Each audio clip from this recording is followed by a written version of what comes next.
We are just about to start our walking meditation, and Petra had this great idea that we could share with you a little bit about how we do walking meditations and give you some important tips and tricks that you can follow when you will do walking meditation. I think that it's very important to talk about how you're doing your walking meditations, and it's also very important to share this because it's unusual to meditate somewhere in front of people in a parks and you can feel like you're weird. So we are going to talk also about our struggles and maybe a little bit funny things which happened to us when we happened to meditate somewhere where people were looking at us like we are some kind of crazy or on some drugs or I don't know. And we never take drugs or anything, just to be clear.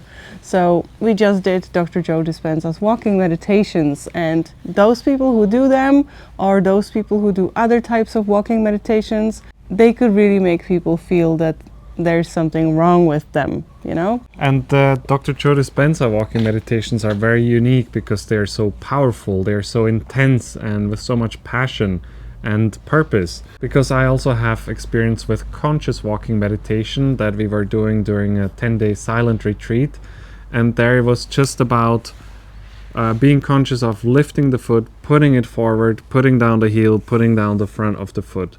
That was all the walking meditation was, just constantly being conscious of every step you make. And Dr. Joe's meditations are filled with so much intensity, and I really love them. So it's very, very different contrast whether you see somebody in public doing like this conscious walk or somebody that does like a Dr. Joe meditation is just walking for their new life, marching. Some people are marching like soldiers, you know, into their new future.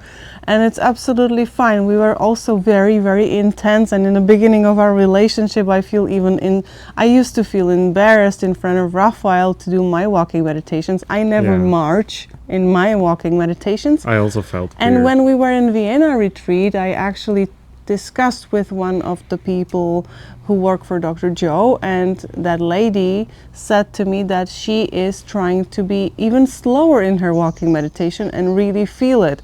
And it very much helped me because we were walking like, you know, Raphael was walking like this, you know, like a big guy, like carrying the watermelon underneath his arms and stuff. And I was like, okay, so he has to have his thing going, so I can't interact with his future him. But, you know, it's funny sometimes. And I'm a massive guy. Of course. I need the space. Yes, of course. And when you do walking meditation, when we especially started on, or when you are going to start with your walking meditations, I very much recommend it because you move your body and you don't sit. So in case you are not feeling comfortable with sitting for 1.5 hours or 1 hour of meditations of Dr. Joe, it's really cool that you can be outside, have some fresh air if you're not in the middle of the city, meditating next to the trash can, opening your heart next to the trash can, like Dr. Joe makes fun of people like this in the cities. I think that it's really cool, but it can be a little bit funny. Once when I was beginning with walking meditations and I was in Mallorca on the beach, I was meditating and I was trying to tune into my heart and so on and be calm, and a dog ran to me. And I was not aware of it, but my body, your body, is always aware of everything what's happening around you. And it's amazing and it's tracking. So it scared me so much. I had so much adrenaline. I had such a shock that this dog is running to me and wants to play with me, but I was like, you know, somewhere else in that moment, that it can be very destructive, and it can give you unwanted little shocks and traumas and adrenaline rush, which you don't really need while you meditate like this. So you can make sure that you will be somewhere safe where you know it's your garden. For example, we are in this garden now where it's fence around, so we know that it might be that there is no people around us who are going to distract us or so. There could be neighbor coming and going and we can say hello even though we are meditating. That's the second thing, which I think it's very weird, because when Raphael was meditating in his hometown, he met somebody and he was marching in his future.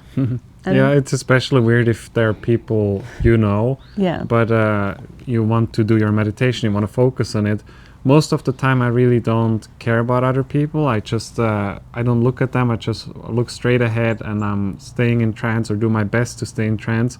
I always get a little bit distracted, but I just try to focus on the meditation. And I think that's our challenge as well. When we have our eyes open, there are constantly distractions and possibilities where we could put our attention somewhere else. And it's a very good way to practice as well. And we are doing the meditations here now in a small garden, which limits our walking back and forth a lot. But it also has the advantage that we feel very safe. Yeah. And at first I always thought we need to go to some big field, to some beach where we can just keep walking and we are not basically getting distracted by turning around very quickly again. But it's actually not necessary. I really got used to doing it in a much smaller area and just stay focused like that instead of just having to walk straight ahead. Yeah, you can walk in your terrace, you can walk in your home even. I used to do meditation for my dog when I needed to heal her. I was doing it in my room in my... That's really cute. You are doing a healer's walking meditation. Yeah. I was doing really it for my and dog. sincere. Yeah, and you can really play with this work. Dr. Joe gives you just a guideline how to do this, but he also inspired from a lot of ancient wisdom and a lot of other people who he studied, and he combined these practices into his work. And when I was in a past having health issues, and I was told certain things which I needed to overcome, I didn't know anything about Dr. Joe, but I was seeing a hill, like really high hill, and I usually walked up that hill like believing in myself and walking in my meditation, which I found out later that it was a meditation or something like that. And I was very inspired and very much in my future and very much in my own emotions of health and, you know, all these things which I needed to feel. And sometimes I even took my shoes off before I reached the top, and it was full of covered with snow, or, you know, it was autumn, so it was very cold, but it was feeling amazing when I used to walk like this in my walking meditations. And so I feel it's amazing that Dr. Joe does these meditations for people to inspire them. But as you see, I already did meditations before I knew Dr. Joe, and they required walking. So actually you can do them anytime. We are all having it as our birthright to change ourselves and transform into some future selves during walking as well. I just had a little inspiration now that I haven't had before. When there is a judge and he hits the hammer to reach the final conclusion, it's like when we do the walking meditation, every step that we make is like really like, boom, this is it, you know, this like your step into the new future. That's what this channel is about, stepping into your future.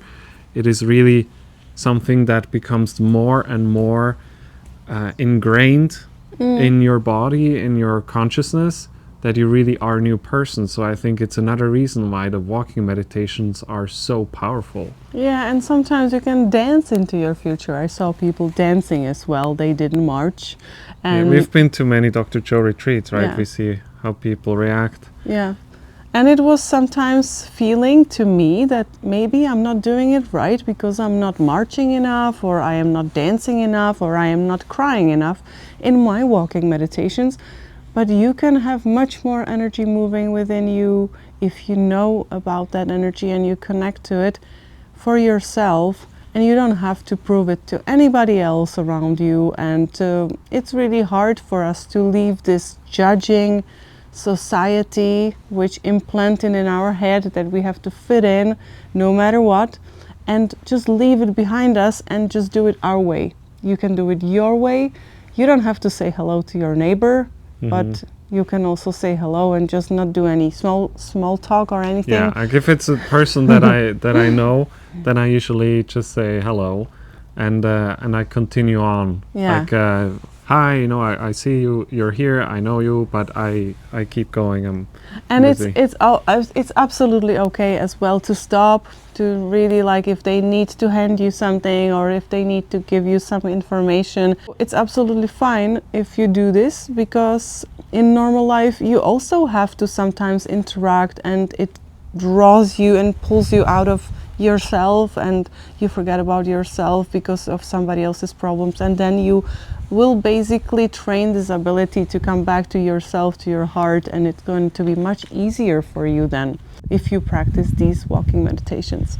One time I was doing the walking meditation in Switzerland, and I was doing a lay down part at the end of the meditation, and I was laying into the snow. I had a jacket on so I wouldn't get wet. An older couple was walking by, and they would come to me and say if everything is okay, seeing like a man just middle of the day laying in the snow. And I said, yeah, it's I'm okay, I'm just doing a meditation. And they're okay, and they continue. Whatever they think, that's none of my business. And that's also a part of, for example, my evolution during my walking meditations. I was extremely concerned what people thought of me, especially when we used to walk behind us. There's this huge field which is usually empty, there's nobody walking, and in autumn it's super empty and you can just do amazing walking meditations there. But our neighbor saw us and she was watching and observing us if we are about to steal somebody or something from their garden, and it felt so uncomfortable, because when you are connected in a walking meditation you feel sometimes people's energy much more, and it was feeling so weird, and I felt like really like a burglar because she was really watching us, observing us. We used to go early morning, also sometimes evenings, so it's these times when you can't really see well the people, and it can be very, very weird sometimes, awkward. So now we decided after Cancun we will use our little garden for doing walking meditations. Yeah, and it also takes out the pressure that we need to go during daylight, like broad daylight, when we walk through the forest, that it's not too dangerous or cars are driving by. It's just more safe and more calm. We can really do it any time of the day we want. Yeah, it's very different if you go in a group. It's amazing because then you can be like 10 weird people doing something weird, and people will think and point at you. Absolutely, it happened many times. Dr. Joe is making fun of it. When we were in Brighton, people thought something's happening with the world, and there were zombie apocalypse and stuff like that, and they were calling police at us, and it was also beginnings of these walking meditations, and people were absolutely not understanding. It took them out of their program, and that just made them feel like we are crazy, and they are not. There has to be always the judge and the person who is being judged, and usually when they think you are crazy, they think they are in a complete sanity, and they are completely sane. When we did the walking meditations in Vienna, there was this beautiful park next to the ballroom, and there was also a train track for tourists, a small train where it's choo-choo train. And people just drive through the park with that. And we usually did the meditations in the morning where the choo-choo train was not active, and one of the participants was laying down on the track at the end of the meditation, and the photographer from Dr. Joe took a photo, and then they showed it on the big screen. They said, guys, tomorrow we're going to do a walking meditation in the afternoon, and please don't lay on the tracks, don't walk on the tracks, there will be a choo-choo train coming. And then when we did that walking meditation, the train was full of people, and they were all filming us because there were 2,000 people in that small park. Standing, walking in trance, and they were filming us, and it was funny to watch how people react when they see us. Or also the people that worked in the park to keep it clean, they would always film us when we walked back to the ballroom, and they stopped working. They were totally entranced by just watching us, like, what's happening? 6, 7 in the morning, why are there so many people? Yeah, it was very much also boosted by meditating around this huge cross in the middle of Donau Park. If you know where it is in Vienna, there is a huge cross, so it looked like a very religious situation over there.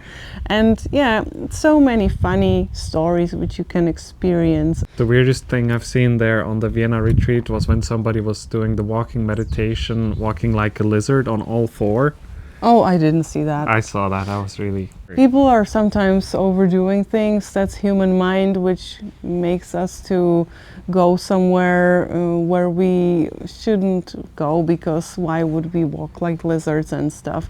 But I feel that I know that a lot of people had mystical moments during their walking meditations. If you are really focused and walk like your future you can heal yourself in walking meditations. I was in Brighton event in 2018 in Dr. Joe's Dispenza's event, and there in a very freezing cold weather, raining, there were ladies with Raynaud syndromes. It's on his testimonials. They healed during that walking meditation. And what's that syndrome?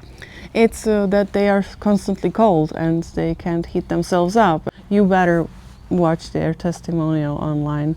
So you could have some unexpected things happening during your walking meditations if you open up for them, if you welcome them in your life. And also better to really dress yourself up very well. Find out if your walking meditation has a lay down or non-lay down. Make sure you will be very safe when you do your lay down. Sometimes we used to do our lay down at home. We basically did our walking meditation and then we went to lay down in my bed, wherever you feel safe, because it is possible that when you lay down somewhere in front of people, they will start to approach you. Some dogs can even approach you too, and it's very unpleasant, and sometimes it could be dangerous. So that's really about common sense of people. Yeah, and we have to figure out what's safe, what's comfortable for us, what works for us, and then just do our best that we can really stay in focus during the meditation, that we get the most out of it, but also being a little bit adaptable and a little bit light with small distractions which need attention in that moment. Mm-hmm. One of the most important things for walking meditation, as for everything you do in your life, is to have a good intention, to have your own intention, which you figure out, which you know you want to bring into life, which you want to walk into, like your future you want to connect to that you want to walk as you, as in the future you.